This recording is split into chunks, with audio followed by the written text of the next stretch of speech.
Tivemos a honra de conversar com um dos maiores nomes da pesquisa histórica e cultural da Baixada Fluminense, Antônio Augusto Braz, mestre em História Social do Brasil, professor, escritor e coordenador de projetos incríveis voltados para a preservação da memória e cultura da nossa região. Atualmente, ele atua como diretor executivo do Museu Vivo do São Bento. Ele nos falou sobre a importância de resgatar e valorizar a história local. Primeiro, deixa eu dizer que eu estou muito feliz com a visita aqui da TV Miriti, da Unibafa, muito honrado com a visita de vocês. Dizer que aqui no Museu Vivo do São Bento a gente sempre fica muito feliz com essa troca de possibilidades de informação. Agradeço muito vocês estarem aqui. Marcelo, sobre a importância da gente estudar o nosso lugar. A Baixada Fluminense, Marcelo, como todas as periferias, ela é muito marcada pelo desamor dos seus moradores aonde vive. A gente enfrenta muitos problemas aqui, problemas derivados de conduções políticas inadequadas e também da herança histórica que o território acumulou. É um território que acumulou muitos problemas. Mas é preciso dizer que é um povo que tem muitas virtudes. Um povo migrante que chegou aqui dos anos 30 aos anos 60, se instalando aqui na Baixada Fluminense, e trouxe suas virtudes culturais, sua luta intensa para sobreviver. Veja, Marcelo, Mauro, como é que deve ter sido a luta dos nossos avós e nossos pais para garantir que nós estejamos aqui hoje? O que eles enfrentaram? Que limites eles ultrapassaram? E essas coisas, elas estão basicamente ocultas. É uma história basicamente soterrada. Então, a importância de você estudar a história, a cultura e o patrimônio da sua cidade, do seu bairro, da sua rua, da sua família, é trazer à luz essas virtudes, essas lutas, esses enfrentamentos, essas superações. E aí você começa a criar uma atmosfera de autoestima. As pessoas começam a olhar para onde vivem e dizem, caramba, isso se constituiu dessa maneira, essa bela luta se constituiu dessa maneira, esse traço cultural tão bonito que está aqui, que poucas pessoas dão atenção, ela tem essa envergadura. Então, a primeira grande consequência, Marcelo, quando a gente estuda a Baixada, os municípios, no caso aqui Duque de Caxias, mas os demais, né? São João do Miriti, que é o seu município, e outros tantos, é que a população começa a se empoderar dessa autoestima. Começa a entender que é importante o lugar onde é que ela vive. Isso traz uma outra consequência, ainda mais imediata e mais urgente, que é uma chamada cidadania ativa. Se você gosta de onde você vive, que você sabe que problemas que você enfrenta, e principalmente as origens desse problema, você começa a cobrar soluções de uma maneira mais qualificada. Você começa a colocar os órgãos públicos, a política institucional, na posição de darem conta das tarefas que eles precisam dar. Prefeitos, vereadores, representações federais e estaduais começam a serem indagadas pela população a respeito dos problemas que elas enfrentam, esta população empoderada dessa história.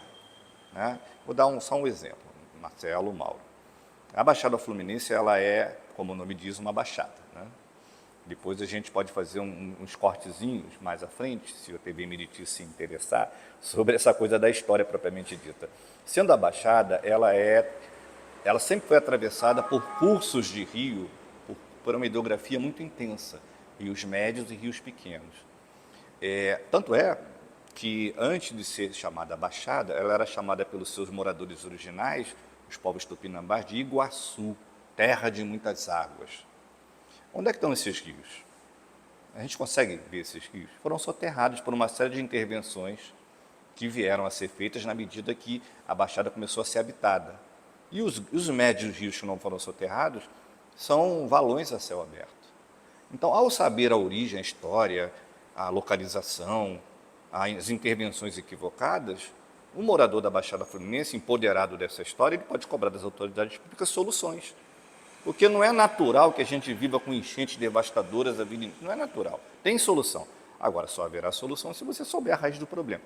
Essa é a importância de estudar história, estudar a cultura, riquíssima cultura da Baixada Fluminense, irrigada pelas contribuições de imigrantes vindos de todos os lugares do Brasil e do mundo, e essa é a contribuição para estudar o rico patrimônio histórico e cultural da nossa região. O mestre Antônio Augusto compartilhou os desafios de estar à frente de projetos como o Museu Vivo do São Bento e o Museu Vivo da Capoeira. Rapaz, eu aprendi muito com muita gente. O Museu Vivo da Capoeira e o Museu Vivo do São Bento fazem parte de uma rede de museologia chamada Museologia Social Comunitária, na qual eu estou muito empolgado em contribuir. É um aprendizado recente, com excelentes professores e militantes. Mas isso vem de longe. A gente começou a tomar a consciência de que era necessário construir uma história do patrimônio e da cultura da Baixada Fluminense na FEUDUC, onde eu me formei. Eu me formei lá, ingressei no curso de História pelas mãos do professor Antônio Jorge Matos, é uma pessoa que eu devo a minha carreira, uma pessoa maravilhosa, lá de Nova Iguaçu, à época meu professor, e lá nos convencemos de que era necessário que um curso de História formasse professores que conhecessem a história da sua região. Chega a ser até meio absurdo, né? O cara estuda história da Revolução Francesa, estuda história da Revolução Industrial, estuda história da independência do Brasil, República, e não conhece nada da história do lugar onde ele vive. Então a gente tomou essa tarefa, a professora Marlúcia Santos de Souza foi fundamental nessa caminhada, o professor Alexandre Marques foi fundamental. E de lá para cá, isso já faz algum tempo, tá, Marcelo e Mauro, a gente foi ganhando essa tecnologia, essas informações, a ponto de chegar onde a gente chegou hoje. O que é hoje, né? Que construções são essas? Eu falei da museologia social. O Museu Vivo do São Bento é um museu central na museologia social. E aqui na Baixada a gente tem museus sociais maravilhosos, como, por exemplo, o Museu BXD em Nova Iguaçu, que é um museu ligado à cultura hip hop, que é um museu comunitário também. A gente tem o Museu de Agroecologia em Magé, Iriri, que é ligado, como o nome diz, à agroecologia. A gente tem o Museu Almirante Negro em São João do Meriti, que fala da tradição desse herói nacional e do povo negro da Baixada Fluminense. A gente tem o Museu de Multiartes em Belford Roxo, é um museu maravilhoso também. Mas isso foi uma construção, vinda, como eu disse, lá dos anos 80, da nossa chegada na FEUDUC e da contribuição de tantos outros. Entre esses tantos outros, um dos pilares para fazer com que isso chegasse até hoje, construir essa tradição de estudar a Baixada, de pensar a cultura da Baixada, é a PPH-CLIO, a Associação de Professores Pesquisadores de História CLIO, hoje presidida pelo professor Alexandre Marques, outro grande lutador em defesa dessa pauta. Então, aprendeu-se muito, há muito do que aprender, as instituições têm se espalhado, por dentro das redes de educação pública e privada, esse tema tem sido tratado com relevância. O auge disso foi o começo dos anos 2000, tá? Por conta da centralidade da formação do curso de História da FEUDUC, e depois do curso de História da Unigran Rio, a ponto de, nessas trajetórias, a gente ajudar a construir um dos arquivos mais bem organizados e mais importantes da história de Duque de Caxias da Baixada Fluminense. Falei da PPH-CLI, vou falar agora da ASAMI, Associação de Amigos do Instituto Histórico, que ajuda a sustentar o Instituto Histórico, que fica no subsolo da Câmara Municipal de Duque de Caxias, coordenada pela professora Tânia Amaro, outra grande lutadora.